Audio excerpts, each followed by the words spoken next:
How do offers work in North Carolina? What are all these deposits? If you've got these questions, then you're gonna wanna check out this video. My name is Meredith Parsons. I'm a realtor. I live here, I love it here.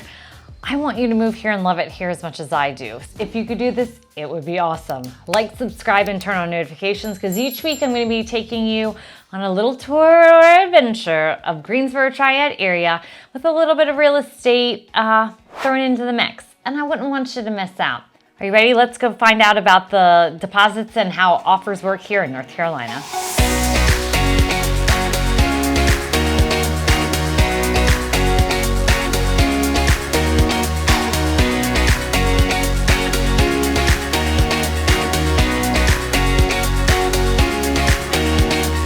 How do offers work here in North Carolina? What's all this money? What are these deposits? I'm gonna break it down for you so it makes complete and total sense, and I hope it's not too confusing. So here in North Carolina, what makes it different than most states, and I think there's only a handful of states that do it, is we have due diligence money. So there are three different deposits that happen. You've got your due diligence money, you have your initial earnest money deposit, and your additional earnest money deposit. Now, what we're gonna be talking about today is how much money, when does it happen, who gets the money. So due diligence money. Now this one is a hard pill to swallow, especially people that have never bought a house or have bought a house and have not done it in North Carolina. So the due diligence money here, who does it go to? It goes directly to the seller. So that's when the house is officially under contract between you and the seller, and you cut a check to the sellers. They get that money, they keep that money, and they do not give you that money back. So if something happens with the transaction, say you find all these repairs and they won't fix them, say that the loan doesn't go through, it doesn't appraise, or something happens with you on the end with your lender, you will not get that money back. So keep that in mind. I do not want you to lose that money, because how much money should it be, right? Under normal circumstances, it is usually the earnest money and the due diligence money is 1%. Since COVID and this insane market that we've had in 2020, 2021, and so far in 2022, it's between 1% and 2%. And what's happening is people aren't even putting down their earnest money deposit, they're putting it all into the due diligence money. And they do this so that the sellers know that they're legit buyers and that they want to buy this house.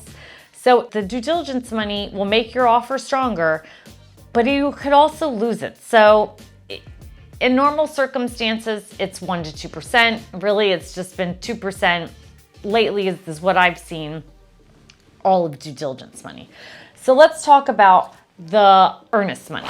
So the earnest money, the initial earnest money is usually held by the closing attorney. It's either an escrow agent or the closing attorney. For simplicity's sake, I always take it to the closing attorney. He or she holds it until closing.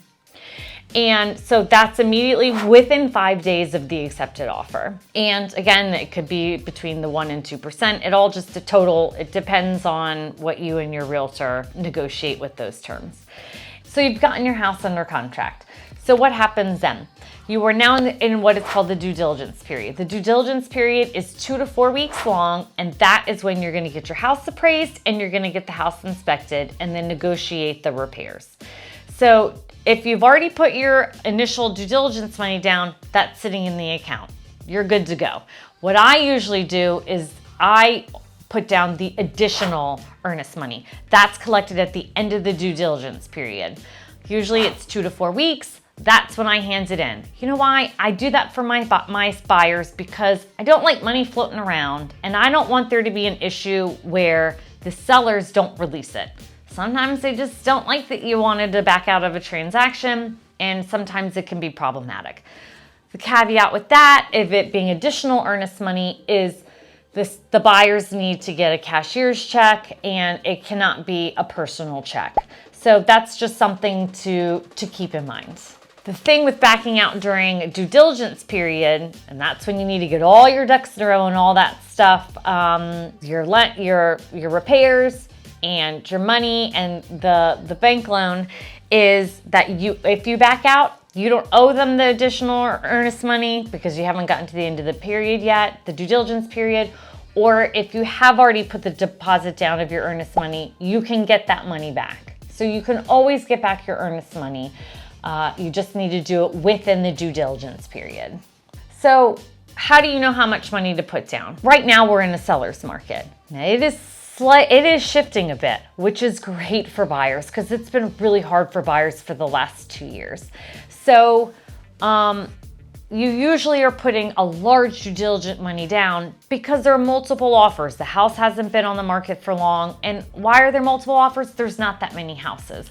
Now that the interest rates are rising, buyers are being hesitant. They're not putting in as many offers and they're having a little bit of breathing room, which is great for them. So I would suggest putting in as little amount of due diligence money that you can if you're the buyer, because you don't want to lose that money, right? But if you are putting in a large amount, I mean, you have to be in it to win it. You got to know that you're going to follow through with this house, and that because you don't want to lose that money, you will not get it back. But all these deposits that you are putting down go towards the deposit of you purchasing your house. It comes out on the back end. So it's not like you're just giving it away for nothing. It is included as your down payment. I hope I've clarified things on how offers work here in the state of North Carolina, and especially the monies, because there's so many deposits and it is confusing, and I hope that I've brought some clarity to you. If you've got any questions, put them in the comments below.